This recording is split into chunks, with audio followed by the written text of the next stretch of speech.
What's up, Go Fam? Okay, so ito na, Go Fam. Dito na tayo sa kabilang site. Yun, so dinedevelop na nito yung aking tatay. Gumagawa na tayo ng Gumagawa na tayo ng kanal. Yun, so meron na siya para hindi na tayo nag-host. Ayun, meron na siyang kanal, Go Fam.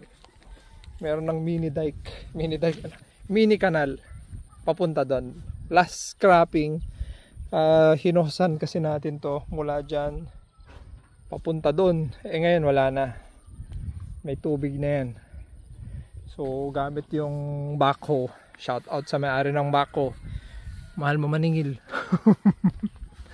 Okay, so yan, tatanim tayo ng ano kayo magandang itanim dyan. Iniisip ko lalagyan natin ng mga nyug pa ganyan. Tapos magugulay or sugarcane pwede siguro dyan. So isa na lang yung main na concern dito, Go Fam. Kasi resurvey tayo. Okay naman, nakuha naman natin yung mga boundaries. Ang problema nito, Go Fam, kasi yung pinagbilan natin, sabi niya noon, madali na lang yan.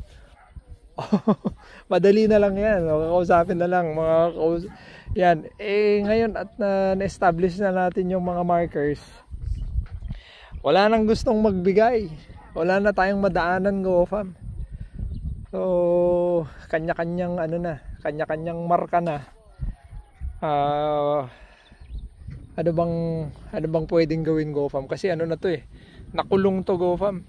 Wala talaga siyang daan papunta dun sa kalsada. Tapos syempre yung nakausap naman natin, nabayaran na, wala na rin. Although sinabi niya nun na madali lang yan, tulungan ko kayo, pero wala na ano kayo maganda, Go Fam, na diskarte para magkaroon man tayo ng right of way? Kasi alam ko syempre may right of way dapat to pero paano kayo yung proseso nun? Baka alam nyo naman, Go Fam, para at least magkaroon tayo ng idea kung paano magiging diskarte. Kasi ito, i-rotovator na lang, tapos ilaland prep na natin kasi mauna na to, Go Fam. Kasi medyo maluwang na rin yung natubigan nito maluwang-luwang na rin So ayun diba? So itong mga to, hindi ko alam kung meron pa tayong panahon na pag-isahin, kasi pwede sana pag-isahin itong mga pinitak niya, Go Fam, para walang maliliit. Ayan Tapos ito pa, isa pang problema to, yung mga ganyan nakabakod na tayo pero nagpapasok pa din ng mga alago. Ayan ay, mapapabuntong hininga ka na lang. Ay